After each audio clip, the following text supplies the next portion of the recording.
Hey friends, it's KFD.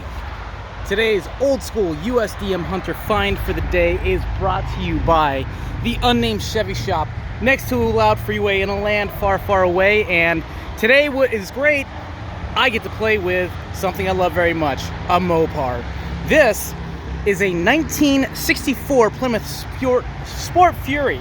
This happens to be year 3 of the B-body incarnation. The Sport Fury actually went on to jump onto the C-body platform a few years later, I think 65 or 66. In either case, this was the car that Richard Petty stood the podium on at the 64 Daytona 500. This was the car that was an unholy terror on all the drag strips when it was first introduced with the Max Wedge 426 and 413 engines. This is it right here. The B-body platform actually soldiered on until 1978, and then later incarnations or spin-offs such as the M-body, which was the Diplomat in the Fifth Avenue, lasted until 1989.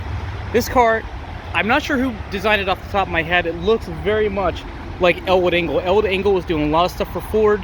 He was doing a lot of stuff for everybody, and you can see the styling is very reminiscent of the contemporary Malibus and Chevelles, but it is 100% distinctly Mopar. Look at this roof line.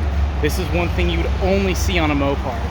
Now, the 413 and 426 Max Wedge engine, which is really what this car became known for in 61 or in 62, 63, started out in the 1958 model year because of Plymouth. Plymouth did not do anything with the Hemis in the 50s and in the early to mid 50s. They mostly concentrated all their engineering into the B block, which first debuted in 1958 with the 350 and 361. The 361, of course, went on to last up until the late 60s. The RB, or raised B block, became famous the next year in 1959 with the introduction of the 383. Yes, like the later 383 you'd see in Cudas and Challengers, the B block 383 and the B block 413. Then later on we saw the 413 Max Wedge and the 426 Max Wedge, and later on the 426 Hemi, which all kind of came to head from this car right here. It's pretty cool to see this. In either case, pretty neat to see. Like I say, my boss at the unnamed Chevy shop is going to be selling this thing for about $7,500, and it's definitely worth it. 57 Chevy. That's mostly what we see around here. And the other thing too, this hood scoop is a styling cue, mostly borrowed from the Ram Chargers and the altered factory experimentals, which I have to touch on that real quick. That was something that Chrysler also did around this time frame. You've heard of the term funny car. The term funny car originated from these early Dodge and Plymouth B-bodies, and basically what they did, in the interest of weight transfer, shifted the front wheels and the rear wheels forward about 9 inches.